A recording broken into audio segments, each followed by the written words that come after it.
اهلا بكل متابعينا في برنامجكم اصدق كدبه. كلنا بنتكلم عن علوم الطاقه وطاقه الجذب. فانا قعدت ادور كده لغايه ما لقيت حد محترف في علوم الطاقه، فدخلت كلمتها. قلت لها يا ترى بقى علوم الطاقه، اجيب بقى محفظه حمراء ولا خضراء، احط ملح معرفش لونه ايه، البس ايه عشان اكذب ايه، طب احط الشباك جنب البوتاجاز زي ما بيحصل كتير بنشوفها في السوشيال ميديا. صدمت. لا، دي مش حد عادي. لا، دي مش هتتكلم في علوم الطاقة كلمة وخلاص، لا ده حد دارس كويس جدا. قالت لي جملة عجبتني، قالت لي انت لازم تغيري الواقع من جواكي الأول قبل ما تفكري. لا يا منى، انت بتحسبيها غلط، الطاقة غير كده. الطاقة ده علم كبير ولازم تغيير الواقع الأول. فعجبتني كلامها، عجبني. كلنا بقى طبعا بندور اليومين دول ازاي نبقى أغنياء، ازاي يبقى معانا ثروة، لان هي الوسيله الوحيده دلوقتي في الزمن الجميل ده ان احنا نحقق بيه احلامنا. فخدتها وما صدقت خدتها. بس قبل ما اتكلم على الثروه والفلوس والكلام ده كله، يمكن مش مركزه شويه في القصه دي على قصه تغيير الواقع. ده اللي عجبني. وتخصصات، سواء كان في اختيار الشريك، سواء لو كان حد مصاب بكانسر، سواء لو كان في السمنه. لا دي موسوعه. فقلت النهارده لازم تكون ضيفتي ولازم اجيبها للناس وتتكلم الاول. معايا ضيفتي الجميله روداء محمد، وهي مدربه تغيير الواقع. اهلا وسهلا. ازيك يا منى؟ عامله عامله ايه؟ ايه؟ الحمد لله. نورتيني. ربنا يكرمك، ميرسي زي على ما جيت التقديره اتكلمت الحلوه دي. كده انا كنت فاكراكي بقى اللي هو هحط خرزه حمراء ولا خضراء، محفظه سودا ولا كحلي ومش عارفه ايه. لقيتك بتتكلمي في موضوع تاني، واحده دارسه وفاهمه هي ازاي ده ينبع من جواكي. قصه مدربه تغيير الواقع. عرفي لي بقى قصه تغيير الواقع كده للناس، عشان المسمى ده بالنسبه لي ان في حد يدربني ازاي اغير الواقع بتاعي. دي حاجه جديده. هو الاول عايزه اقول لك ان موضوع الملح والخرزه الزرقاء والمحفظه الحمراء والحاجات دي كلها حاجات ليها ابعاد حتى تاريخيه، بس دي مش تخصصي. عشان كده قلت لك انا مش عارفه اتكلم في الكلام ده، بس هي علوم تانية، لكن ده مش تخصصي. انا تخصصي اللي عجبني قوي وشدني من سنين، من حوالي 15 سنه، هو كان اسمه صناعة الواقع. بس أنا خليت يعني التايتل بتاعي أنا مدرب تغيير الواقع، لكن هو بره في روسيا وفي أمريكا وفي إنجلترا بيدرس على إنه اسمه صناعة الواقع. فهو ده اللي بهرني، إن قبل ما أدرس العلم ده أنا كنت فاكرة إن الواقع بيتفرض علينا بالظبط. وإن إحنا بنعيشه كلنا بالظبط هو ده الواقع. دايما يقولك هو ده الواقع، ما هعمل ايه وانا ما اقدرش اغيره، انا لازم مجبره ان انا اعيشه. بالظبط. وانا كان دايما عندي مشكله في موضوع الاجبار ده، ما بحبش حد يجبرني على جدع والله. ايوه، عشان كده لما عرفت موضوع ان في حاجه اسمها صناعه الواقع انا استغربت جدا، هو في بجد كده؟ فاكتشفت بقى ان ده علم خارج من الكوانتم فيزيكس او فيزياء الكم يعني بالعربيه.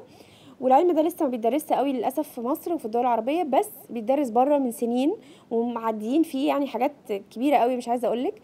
فالعلم ده بيقول ايه؟ بيقول ان الواقع في الكوانتم فيزيكس ما هو الا خيال قد وقع.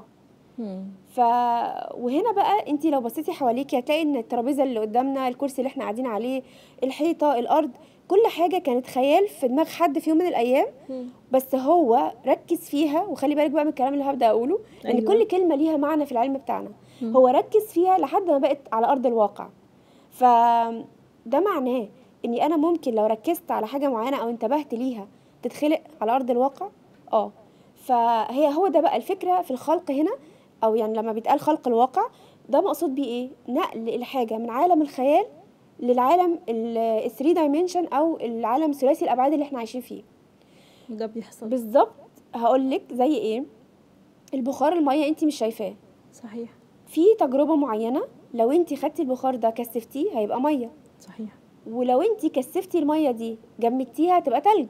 العمليه دي عمليه كلنا عارفينها، وعمر لو حد جه قال لك انا هبخر الميه هتبقى عصير برتقال تضحكي عليه، صح؟ صح. احنا بقى عندنا اعتقاد غير عادي ان ممكن تبقى الحاجه في خيالي، بس لما اجي انزلها على الارض تبقى حاجه تانية. مش بمعنى هتحصل. ايه؟ او مش هتحصل على رايك. احنا عندنا ايمان، خلي بالك بقى من الكلمه دي، احنا عندنا ايمان غير عادي ان احنا الحاجات اللي في خيالنا يا مش حقيقيه يا مش هتحصل، يا اما لو حصلت مش هتحصل زي ما انا عايز. فمثلا تبقى البنت بتحلم بجوازه معينه، فتقول لك انا عايزه اتجوز شخص معين فيه مواصفات كذا وكذا، بس لما جيت اتجوز طلع كذا وكذا. ففين بقى خلق الواقع اللي بتتكلمي عنه ده؟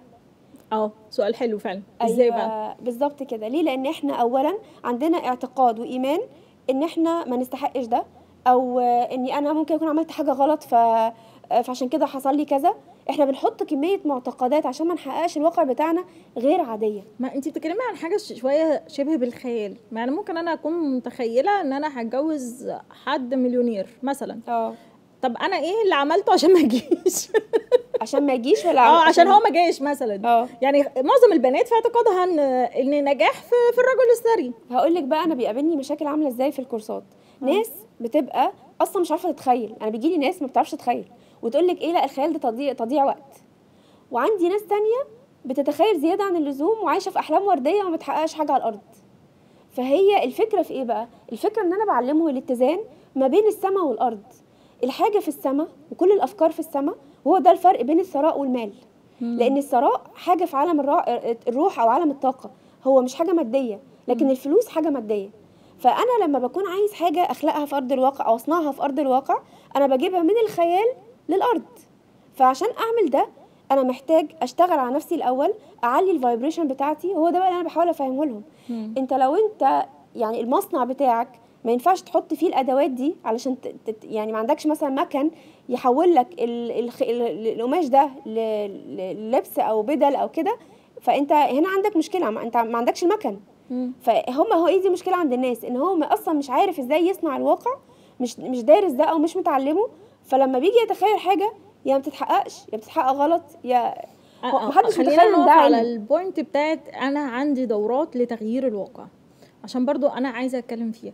هو تغيير الواقع ده ما ينفعش انا اعمله كده مثلا مني نفسي، لازم في خطوات او ستيبس مثلا معينه انا بمشي سبحان الله. بصي احنا بنتعلم كل حاجه وبنيجي في الحاجات الاساسيه ما بنعملها وبنبقى فاكرين انها ممكن نتعلمها بالفهلوه.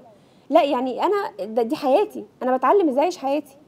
يعني طبعا لازم يتعلم الخطوات ولازم يشتغل على نفسه كتير. ده جهاد مع النفس ان انت تتعلم ازاي انت عندك افكار ومشاعر. اصل يعني ايه فايبريشن؟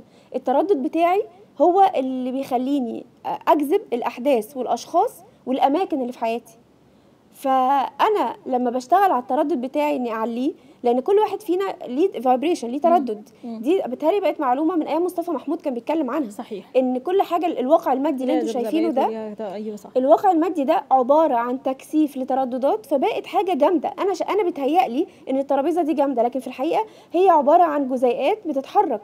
كل حاجه بتتحرك، بس هي التكثيفه بتاعتها مخلياني فاكرها كده.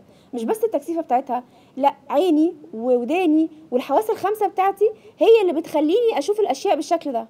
بالظبط. فانا بقى بقول لك في علم دلوقتي بيقول لك ان الحاجه اللي في عالم الخيال لو انت شفتيها صح وشفتيها بتركيز معين تقدري تخلقيها على الارض او تصنعيها على الارض. وده اللي بيحصل من خلال الدورات بتاعتك، اللي هو على حسب كل بقى قسم مثلا متعلق بقى بالسمنه. بالظبط. قصه المتعلق بالسمنه، بس انا خايفه اخش ان دي قوي اضيع الحلقه بتاعت الثراء، لان احنا كلنا نفسنا في الثراء. ان ممكن حد يكون مصاب بالسمنه بس من خلال تغيير الواقع حياته تتغير. طبعا انت بقى بتتعلمي الاول في اول حاجه.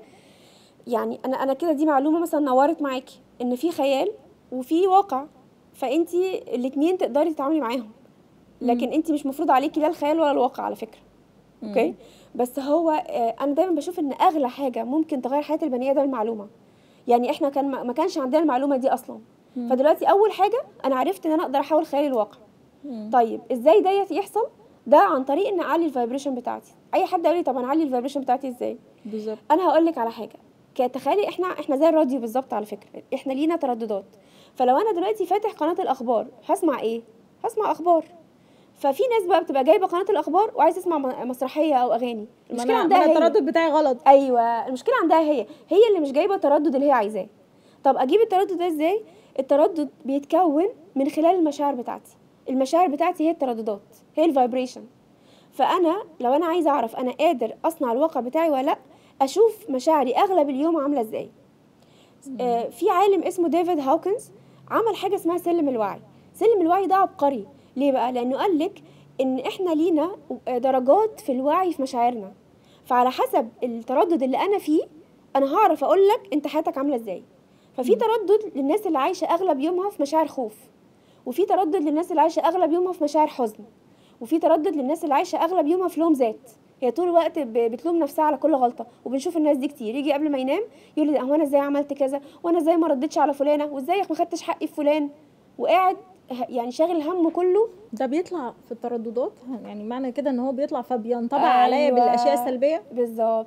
فانا على حسب اغلب الوقت مشاعري عامله ازاي، انا هبقى عارف انا ايه الاحداث اللي ممكن اجذبها لحياتي، ومين الاشخاص اللي هيجولي بكره.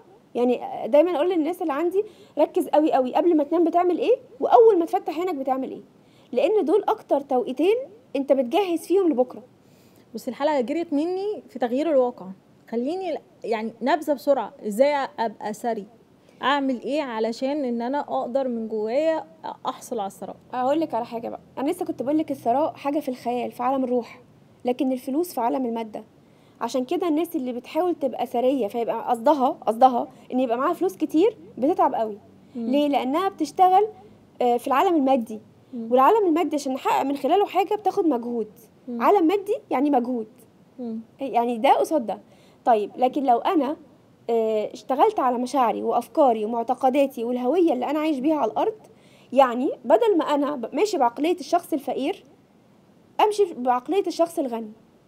ازاي؟ معيش شخصيه فلوس. العقل معيش الثري. فلوس اشتري. ما هو دي الفكره بقى. انا هبص كده، طب انا دلوقتي عايزه احس ان انا غنيه. ايوه انا هقولك مش ثانية عارفه واحدة. اشتري. عارفه ليه بقى؟ عشان انت غطيتي كل نواحي الثراء اللي في حياتك، وركزتي ان الثراء هو ان يبقى معايا فلوس.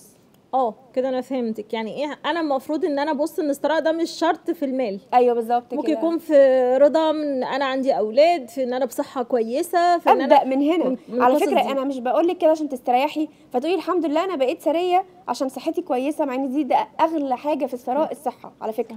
احنا اي مرض بيجي لنا بيعجزنا وبيخلينا ندفع مبالغ غير عاديه. دي حقيقة. ده غير كمان احساسك ان انت ممكن مش قادره تكملي حتى بالليفل اللي انت كنت عايشه بيه. فالثراء الحقيقي، عايزه تعرفي الحقيقه، الثراء الحقيقي بيجي من الصحه، وبعد كده من العلاقات، وبعد كده اخر حاجه الممتلكات. لكن عندك العلاقات مثلا، في علاقه تثريكي وفي علاقه تنزلك الارض. انت ممكن يدخل في حياتك حد يخليكي مش قادره تقومي تعملي اللي انت متعوده تعمليه اصلا، للاسف يدمرك نفسيا. بالظبط كده. في خروجه مع اصحاب ترجعك عندك طاقه للحياه وحب للحياه، وفي خروجه تانية ترجعك مش عايزه تخرجي ولا تشوفي حد، صح؟ ده حقيقي. فكل ده ثراء. بس الفكره في ايه بقى؟ اني انا يعني عشان انا شخص فقير وبفكر بطريقه فقيره، ده انا بتكلم على الشخصيه الفقيره. هيقول لك ايه، انا ما اقدرش اقول على نفسي ثري لاني انا دلوقتي في جيبي مثلا 10 جنيه.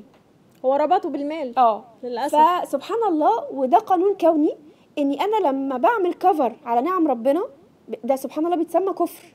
انا عملت كفر بالتزول. فهماكي. انا عملت كفر على نعم ربنا كلها، وركزت على حاجه واحده اللي هجيب منها الاحساس اللي انا عايزه. خلي بالك، حاجه واحده ماديه هجيب منها الشعور، مع ان ده ما بيحصلش عمره. الشعور هو اللي بيجيب الحاجه دي. معلومه. يعني انا احس ان انا غنيه، يعني اتعامل بالمعامله دي، يا جماعه انا ريتش الحمد لله، انا خلي بالك بقى، بصي بقى، عشان كده فلوس. الموضوع عميق قوي يا منى. لان في ناس بتبقى فاكره ان هي لما تمشي تقول انا مش قصير وازعق، انا طويل واهبل، هتجيب اللي هي عايزاه. والله في ناس، ما هي برضو الدنيا مش قوي كده. يعني انا مش هقول وانا مش حاسس، اهم حاجه عندي ابقى حاسس. فابقى حاسس ازاي؟ انا هقول لك على حاجه بسيطه قوي نعملها، عشان دي اول حلقه نعملها مع بعض، فعشان يبقى الناس حتى خرجت بمعلومه امتن لله. لان اعلى درجات الويفز، الترددات، هي الناس اللي عايشه في حال امتنان طول الوقت. دي بتجيب اللي هي عايزاه زي السحر. اوكي، بس لو هي عايزه، لان في ناس بتبقى معديه الامتنان كمان، فتقول لك انا اصلا مش عايزه حاجه، انا الحمد لله محققه كل اللي انا عايزاه. لا انت كتله طاقه ايجابيه، دي رقم واحد. يعني سيبك بقى من علم الطاقه والتغيير الواقع، لا انت غيرتي مودي، خليتي مودي احلى وافضل. وزي ما قلتي، انا ما ينفعش حلقه انا ما عملتش كفر لحلقه الثراء. احنا محتاجين نتكلم، ان هلاقي ناس كتير هتقعد تقول لي في الكومنتات وبعدين يعني برضه انت ما قلتليش اختني ازاي، يعني هعمل ايه، طب هسوي ايه. انا فهمتك، بس محتاجين اكتر ان دي بنتكلم في الموضوع ده. نورتيني بجد، والحلقه جميله وتغيير الواقع. انا محتاجه ان انا اتكلم في كل تخصص انت بتتكلمي فيه متعلق كمان بمرضى السرطان، ازاي يغيروا الواقع ويعني ينولوا الشفاء باذن الله يا رب، وحوار السمنه وكتير. انا لقيت عندك تخصصات كتير الحمد لله. لازم طبعا على وعد مع بعض في سلسله حلقات. اكيد نورتيني. الله يخليك. اعزائي المتابعين، اتمنى النهارده حلقتي تكون فادتكم. انا عارفه ان انتوا هتخنقوني في الكومنتات هتقعدوا تزعقوا، يعني في الاخر هنختني ازاي. غيروا واقع من جواكم، نحمد ربنا على النعم اللي ربنا اداها لنا، جملتها جميله جدا بجد. ما تحطوش الثراء في المال، الثراء في كل حاجه، في النعم اللي ربنا مداها لنا، في الاهل، في الاصدقاء، في الصحه. نرضى، الرضا وهي دي اكبر نعمه. ربنا يا رب يدوم علينا كل النعم اللي معانا. نورتوني واشوفكم في حلقه جديده من اصدق كده.